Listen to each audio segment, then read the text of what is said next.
Well, hello again, everyone. I want to welcome you to a very positive update here today because there's a lot of good stuff happening, a lot of good stuff that's come on the channel, and a lot of great things to talk about today. And one of the big things, start off real hot here, is that tying in with my movie The Fixer, which was released on Amazon Prime Video and DVD back in January. Mainly, a lot of that stuff was because we eventually got a proper piece of music done for one of the most pivotal sequences in the film, and that was done by Tim Wilkins of HEMI and producer AJ Kohler, Tag Music Studios. And we have finally released that track commercially through the HEMI BandCamp site. And it was a big thing that I really kind of wanted to get it out there because, one, we put a lot of effort into this whole thing, a lot of collaboration, because it originally started as just a track for the film. Then they kind of molded it into a track for the actual release of Avalon, their 6-track album last year. And then we finally kind of molded everything in together from original version and the album version, stuff like that, to finally get a final version of it for the film. I'm always like, I was talking to Trent and throwing him an email and everything, and telling him basically like, one thing I hate about movies soundtracks sometimes that there's sometimes a really cool alternate version of a song that just doesn't get released anywhere. Like stuff like in Friday the 13th Part 8, there's some really cool rock tracks in that whole thing, created in collaboration with the composer of the film. But apparently they're kind of stock library tracks that they made for themselves that just didn't exist in like full releasable versions, or stuff like, you know, like Highlander or whatnot. A lot of the Queen songs in the film are different mixes, different versions of what eventually ended up on the kind of Magic album. So it's one thing that always bothers me when there's like there's specific version of a song that just never gets released anywhere. So we want to get this thing out there, so anyone who is interested in it all, any point in time, they'll be able to find it through that site and get it commercially. It's like $1 to buy it, and it's very easy, and it's a very good type of thing, instrumental track and everything. So we thought it was really kind of the best way to go about it, and just put it out there, make sure people know about it, and just have it as a nice promotional tie-in with the film and everything. So you can hit up the HEMI BandCamp site, which will be in the links below and everything, to find that out, or just go to HEMImusic.com and just check it out. It's streamable on their YouTube channel as well. So that was a big thing, to just get that out and kind of promote it a little bit and kind of just celebrating an achievement there and everything. So I'm eternally grateful to the guys in the band and AJ and everything for making this whole thing happen and just making the film a complete version that I wanted to have out there. I couldn't have asked for a better track to be put together for that, because they absolutely just nailed the living shit out of it. So it's really kind of cool. You can listen to the one on the album, which is definitely a heavy metal version. The other one's a little bit more sort of 80s ambiance type of version to it, whatnot. So it's not as aggressively mixed. It's got a little bit more of that sort of 80s, sort of maybe pop rock type of flavor to it, maybe a little hard rock feel to it and whatnot, but it just has that ambient synth type of feel to it and everything. So wonderful type of thing to finally have that out there. And got my cheat sheet here today because I want to make sure I get everything in. And after that, we've got all the great stuff that's happening here on the channel, because finally I did get a movie review out for you guys with GoldenEye last week. And haven't checked the comments yet. I'm kind of behind on doing that, but finally got that out. A lot of thanks to my friend Harper here on YouTube. You can check out his channel if you haven't already. But because of the new computer and the new operating system, all that type of stuff, had to adjust to brand new editing software with Final Cut Pro 10. Having had a lot of problems with that, and Alvar was very patient to be able to work through it with me and kind of get me on the right track to make sure that I could get a workflow going that was very comfortable. So it's like, after getting that whole review done, it's so much easier now to do all this stuff. So turnaround times on stuff are going to be a lot faster now, because I shot that thing a couple weeks ago and I just kept getting into frustrations and headaches and problems and whatnot. So now that I know how to function in the whole thing, it's going to come up a whole lot easier and whatnot. So we got that, and for a moment I was going to switch over to Adobe Premiere Pro, and regardless if that didn't exactly go that route and whatnot, I was able to upgrade to the Adobe Creative Cloud All Apps plan for like $29.99 and whatnot. So that was only $9 more than what I was paying just for Photoshop. So for the next year, I've got everything. I got all the stuff. I got After Effects, Audition, Premiere Pro, Photoshop, Illustrator, everything. Dreamweaver, so I can keep get a more updated software to work on my websites and everything. So I've got the full range of everything. So it wasn't a bad thing to get that on a very good deal. It's like 45% off the price that they usually have up there. So it was at least a good timing to grab that and upgrade the plan and everything, which is really nice. I was able to do that. So cool stuff there and everything. And we got some stuff with the all the other content on the channel, because lots of commentaries. You'll probably see today that there's a commentary dropping for The Final Destination, the fourth film in that franchise, with Steve and myself going along with that. And we already recorded the one for Final Destination 5, so they'll be coming up sometime afterwards or whatnot, another week or so, and figure out where things are going to go after that. But it's going to be cool to get those out, because we're really just kind of charging forward with we got a long list of things we want to get to. But before we jump into like the next horror franchise, we're going to take a couple of little one-offs for June here, because we're looking to do commentaries for Candyman, which I'm sure many people will be very excited for. And we're going to be doing a 30th anniversary commentary for Batman, Tim Burton's movie. So that's probably going to drop right around that June, where it is. I think it's like latter half of June there is the exact date, because I'm sure there'll be people posting hashtags and stuff like that. So we'll get into the mix of that. Hopefully get a little traffic from that. And that'd be kind of cool and everything.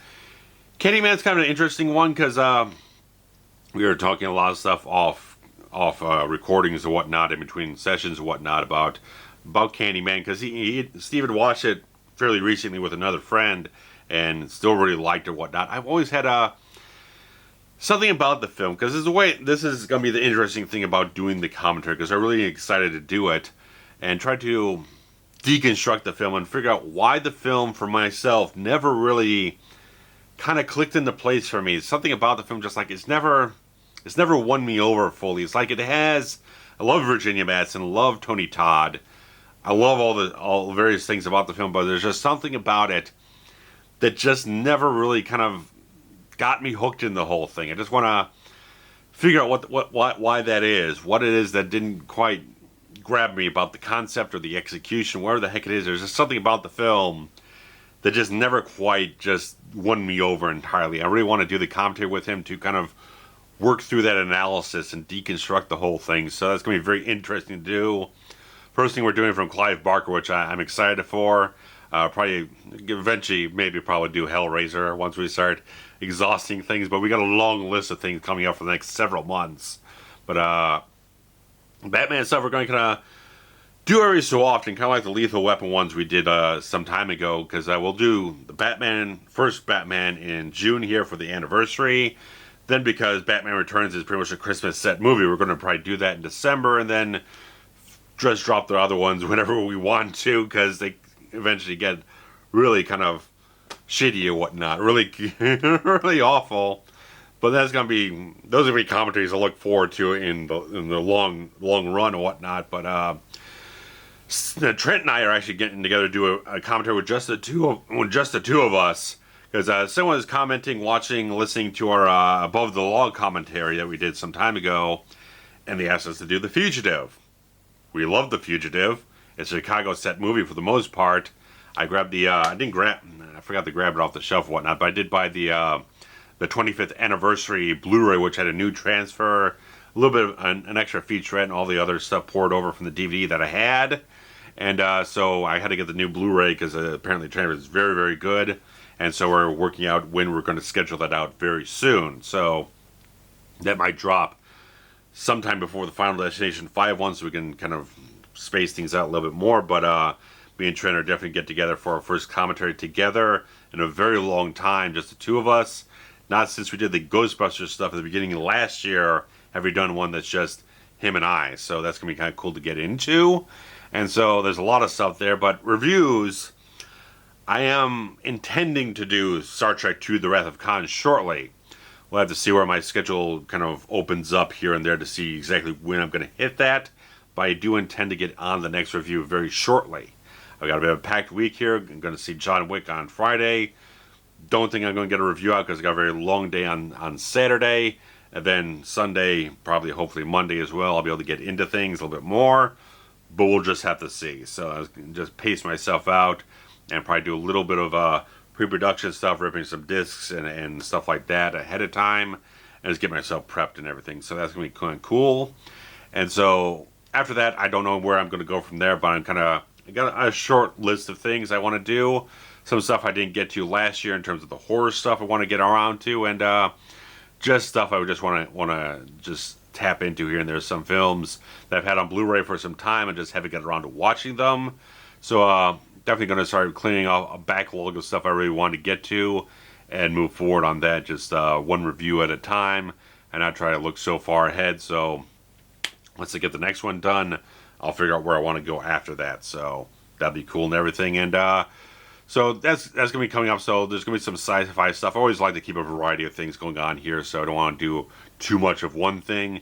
I want to keep everyone have a variety of stuff, because I do want to do like Superman 2, but we just had a real deluge, a real just saturation of superhero films in theaters. So I want to kind of let's decompress off of that for a little while. Maybe I'll do that a little later on in the summer, just to deal with that, because that's a very large film to talk about in terms of the two different cuts that are involved with the film and the behind the scenes struggles and stuff like that. So there's a lot of involved stuff. So I want to get Star Trek 2 done, maybe a few lighter things, then I can jump into something a little bit meatier or whatnot. So I want to kind of just keep it a little bit more manageable and not get too heavy into things just yet, but I just want to do a couple like cool reviews here and there. So that's definitely up on the schedule. I really want to get back into a regular rotation of stuff, because it's been a little sparse here. So I only want to get back to the regular output of content on a schedule there and everything. So there's that. And we got some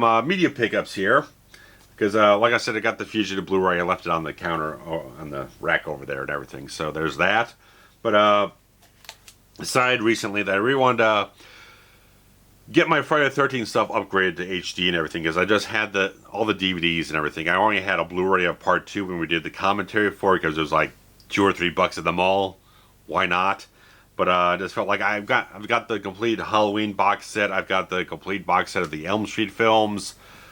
Friday the 13th is basically my favorite of the three of those. So I did get the all this stuff here. I got the remake on Blu-ray, because I already had that on DVD, but we've been talking around, if you heard the Jason Goes to Hell commentary, that's, the remake is still in the books for us to eventually do. So we're kind of interested to do that. I haven't watched this in a long time, but I wanted to get the upgrade for myself and everything.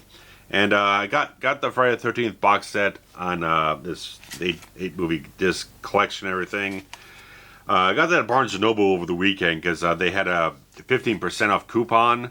It was kind of annoying, because I was going to do a buy online and pick up in store type of thing, but I feel like if I was going to go there, I was just going to go. If I was going to have to go over there anyway, I'd use the higher 20% off coupon that they had for in-store purchases. Sadly, when I got there, the actual price on the damn thing was sitting like $9 more than it was online. So I had to place the order online with the damn coupon code, wait like half an hour, and then pick up the damn thing at the counter and everything. So that was annoying, but just kind of nice to get these, because I was re-listening to some of her commentaries about all this stuff, pretty much everything lately. But I was watching a few of them on DVD, but they had a couple of them up on like on demand in HD and everything. So they looked pretty good. I already wanted to get this stuff, and like that was kind of cool to get it for. It was about $25 for the whole lot of them. So that's kind of really kind of cool. About $3 a movie. So that's about on par with everything else I was getting with just the part 2 one before, which I sold off already, because I sold the deluxe edition ones and the one for the remake, all those DVDs. So I bought them for $20 for me on eBay, so that was cool. So I mostly paid for this, and I still got the original DVD box set, the original one they put out a long time ago, because they have a bunch of different features and commentaries on that and everything. So kept those, and I'll hold on to these. And I'm getting this, because I've had the Laserdisc. I have the old special edition DVD of this Jim Cameron film. And I actually bought the Terminator remastered Blu-rays a couple of years ago, and I didn't like the look of the film, because they did the whole remaster. The color timing was somewhat different or whatnot, and at the time I didn't care for it, so I quickly sold it off.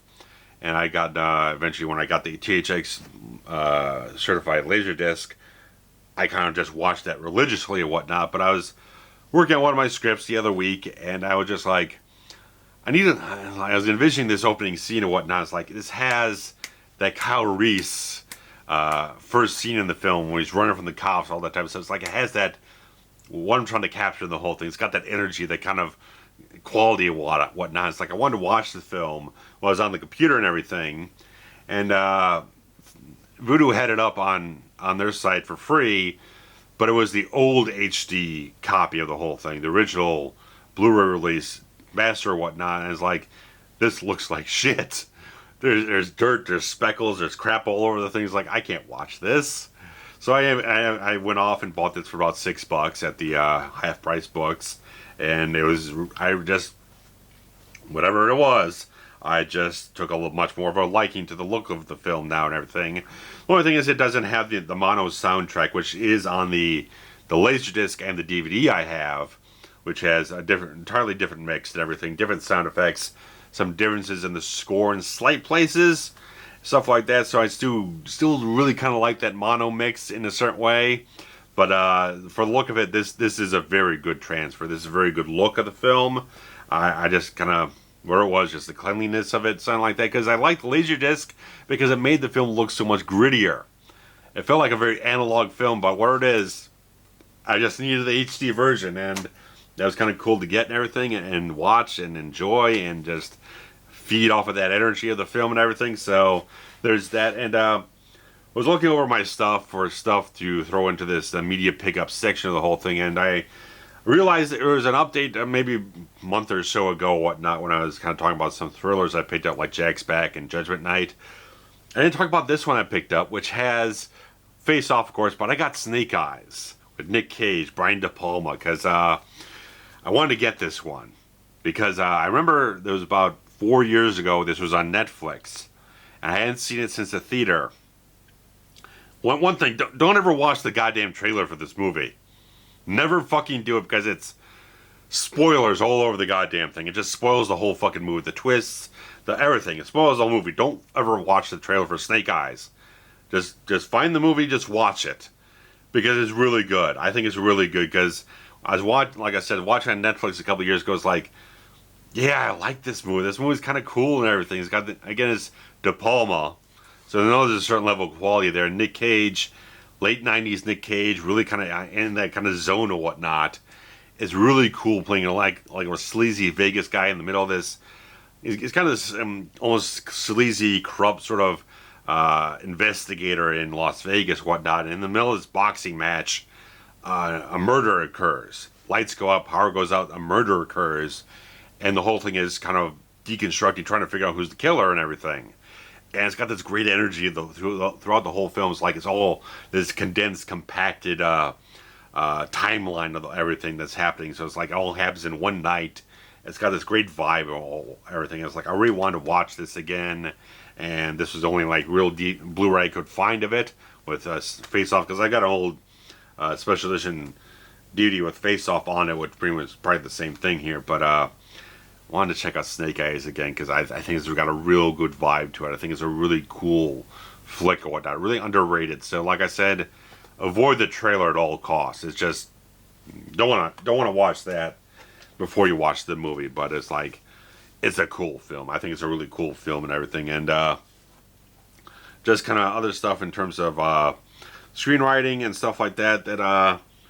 Yeah, I was like working on this one script that I kind of started off with last year or whatnot, or last summer, going like August, September, kind of trying to get a little bit of a horror vibe at that time and everything. And I was working on this one thriller script and everything. Is like, it got to a certain point, I felt like it was probably close to done or whatnot, but I kind of like got pulled away from it with a whole bunch of other stuff that was going on over the next several months or whatnot. And going back to it recently is like, it's nice to kind of take a break from something, maybe not as long as I needed, and end up having it, but they come back to it months later, and it's like, some of this doesn't jive with me. Some of the stuff I did here doesn't quite work. Some of the dialogue just seemed like it was not functioning for me in terms of the the structure of the screenplay and whatnot, where I'm kind of like backloading a lot of stuff into various things in the film and whatnot in terms of setup and stuff like that. So it's like I had to rearrange some stuff and make some additions to the script to kind of make more of a first act instead of doing a short film type of thing where it's like more like real quick setup and then do second act, third act type of stuff. I wanted to have a little bit more first act build up in the whole thing, so I really had to do more of that and kind of move some elements from the back of the script to the beginning of the script to kind of build up characters and build up the suspense of everything, the setup and everything. So it's always a good thing to kind of like, maybe not months or whatnot, but even just like a week, 2 weeks, something like that, to kind of step away from something you're writing and whatnot and come back with a new perspective on all the type of stuff, to have a more objective point of view of what you're writing and whatnot, to see that, yeah, it doesn't quite work. You might be trying to do something real kind of short and condensed, but if you're doing a little too much kind of character or whatnot, or you're doing something that is suspense and you need to build up a thread or whatnot, you kind of have to have a more of a gradual type of thing going on, that instead of trying to compact it all at the climax of the whole thing. So I was kind of been working on that a little bit here and there, but it's not as much as I wanted to. But I really made a point to get that GoldenEye review out for you guys, because I was very much in the whole thing of like, I need to get something out there. I'm just tired of not having something out there.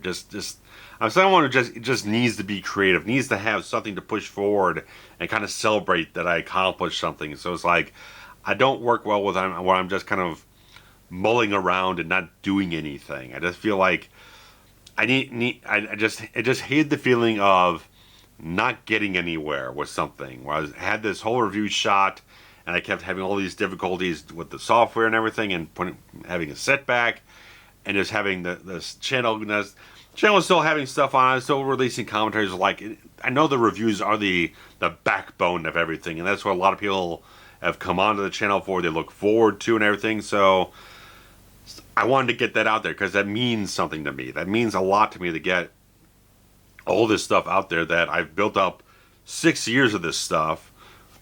Some stuff early on is not terribly good, but I've evolved. If you go on the Facebook page, actually, I did a little sort of evolution video, taking like a short clip, just like the regular music I have from Kevin MacLeod, and just a visual image of every single like camera setup and environment and lighting I've had over the years. It was like a 1 minute long video or whatnot that I put up there. If you go on the Facebook page, you'll be able to find it there and everything. But it's just a cool thing I kind of put together. But the point of the matter is that I just need to have something out there. I'm driven to put things out, to be creative, to develop things, and have things pay off for me and everything. So it's like having something that's sitting there in the computer, it's not getting done, drives me insane. And just like, it affects my mood. It affects the fact that I feel like the entire world's passing me by, seeing other creative people get shit done and put things out and have a positive response to things. If I got stuff here that's just not going anywhere, it drives me nuts.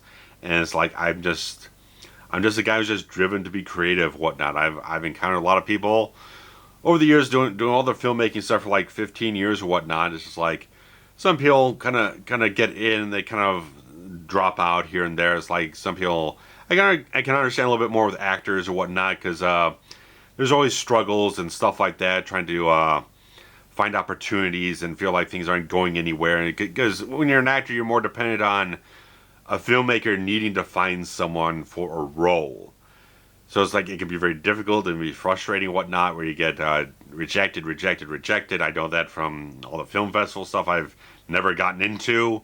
And so it's like, I know that feeling of like, it can be very, very troubling and whatnot to be turned down left, right, and center and not get anywhere like that. But for filmmakers, I just find it difficult to kind of see a perspective of, you get into the whole thing, you make like one film, and then no one ever hears from you ever again. I just don't understand. I just can't grasp that. I can't grasp that you put all this effort, all this passion, all this creative energy into thing that you got there, and then that's it. There's no more. It's like, it just feels weird. It's like if someone put all their effort into, like an artist or whatnot, put all their effort and time to build themselves up to finally make one album, and then you say I'm not doing music ever again. That baffles me. So that's just a weird thing, and that kind of ties in a little bit with the artist I talked about on my previous update here.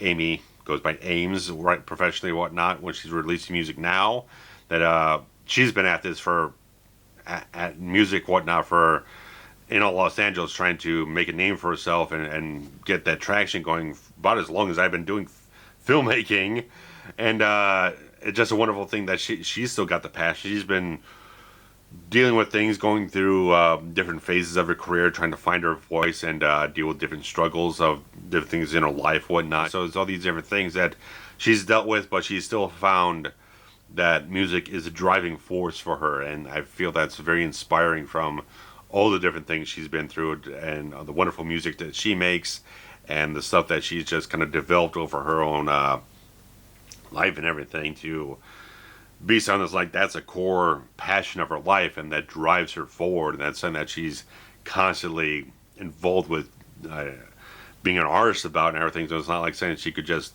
easily walk away from her, say she's done with that so much. That thing that just keeps coming around. It's something that keeps moving forward. So I feel a lot of the same in that type of way. So that's kind of just something I'm just feel all over the place and everything, that I just have to be creative. I have to push forward, and all the stuff I've done here on YouTube is something that I very much am extremely pleased with, and just I'm so glad that more and more people are coming to the channel and everything.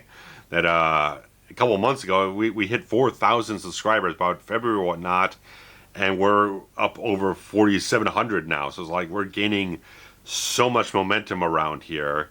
It's just surprises me that I never had that rapid of a build or whatnot. So whatever has been going on here, whatever it is that I put out that's gaining that traction, I don't know what it is, but I'm glad people are checking it out and enjoying things and interacting here and everything. So that's really cool type of stuff and everything. So it's like I welcome you all. If you're just seeing one of my updates now, I'm very much pleased that you're here and watching things and enjoying what I'm putting out and stuff with me and Steve and Trent and everything. So I'm very pleased by that. So I'm glad that you're here, and I'm going to do my best to keep pumping out content for you guys, because I know you enjoy it and you appreciate it and everything. So that's a fantastic type of thing. And just going back to Ames there, whatnot, that a couple weeks ago, after she released her recent EP or whatnot, I did offer and did end up doing a couple of social media banners to promote the whole thing on her Twitter, Facebook, all that type of stuff and everything, her SoundCloud. So I was very pleased to kind of do that for her and everything, and put up some custom graphics for her Patreon and everything, which I'm supporting as well. So I'm very much pleased to be involved with a little bit of stuff that she's got going on. So I've kind of struck up a nice friendship there and everything, that we've been going back and forth still and having a nice little interaction. She put out a nice little behind the scenes video of a recording of a really heartfelt acoustic song she put out. She put the video out for Mother's Day or whatnot. So if you want to check that out, you can check out her links below and everything. But regards to that wasn't anything I did for her. It's just a cool thing she put out. But regards to that, I got great stuff coming up for myself and everything. So we got great commentaries coming up soon. Final Destination stuff, The Fugitive, review of Star Trek II, The Wrath of Khan is eventually coming around soon. I gotta get into, like I said, ripping some discs and making sure I've got the time to devote to that properly, because that's something to definitely get strongly into, guys. But I'm very much excited. Still got my Star Trek 6 poster up here, so it's probably going to stay up there for a while. So it seems right, because I'm already looking forward to getting to Star Trek 6 and whatnot, because did see Avengers Endgame, and one of the great things about that film, there are many great things, but I loved at the end credits where they did the signatures for the main Avengers cast. It's like, someone here knows Star Trek 6. I loved that. Among everything else, it's like, that's a beautiful, appropriate homage, because it just, they're both in a kinship there in a way, because that Star Trek 6 is a swan song for the full cast of the original series. And then you got that whole thing with Avengers Endgame, where things a little bit of a spoiler there, whatnot. But slight bit of a bow out for certain people in the franchise and everything. So that felt like the perfect culmination, a perfect grace note to put on that film. So I so appreciate that. I was so excited to make sure that someone else knew about it, and some people did definitely notice that and everything. So everyone who's Star Trek 6 probably saw that and very much appreciated that little piece of work they did for the end of that film. So I've seen that movie twice. Second time was in Dolby Cinema and it looked absolutely phenomenal. And the first time was really kind of cool, whatnot, but it didn't have the best picture. The Dolby Cinema one definitely did, and I'm not too ashamed to say I did shed plenty of tears. Probably more the second time than the first time because I knew what was coming. And so I started crying earlier. But it was a wonderful film. It was really fantastic. I couldn't have asked for anything better, really. So regardless of that, guys, this one's been kind of meaty or whatnot. But hope you enjoyed it because I had a lot of stuff to share with you guys. And I hope you enjoyed it. So I've been trying to get a Blu-ray news video out. I'll try to get that out this week. So I got some things lined up. And it's like every passing day I don't get one. I keep hoping there's going to be another piece of big news to drop that makes it justify that I've been waiting so long. But in regards to that, I want to try to get at least one of those out per month. So there's about time to get one out very soon. So guys, thanks so absolutely much for being around here, watching everything, and just engaging and interacting and all the great stuff. So anyone new here and is really excited for what's going on, there is that Patreon there where you get some exclusive content, a little bit of early access stuff. Because one of the exclusive things I'm doing now is the RavensFilm Archive, which I do need to get a new episode up shortly. Going into various projects that maybe didn't get completed, stuff that might not have even gotten off the ground, talking about that type of stuff, sharing some scenes we shot that never got released, various things like that. So that's something I'm very much intent on sharing with people on Patreon. If you're interested in that, that's $3 per month or whatnot. So if you want to get early access to the commentaries, that's just $1 a month. That's all it is. You can get downloadable audio files and all that type of stuff. So guys, thanks so much. Take care. Bye-bye.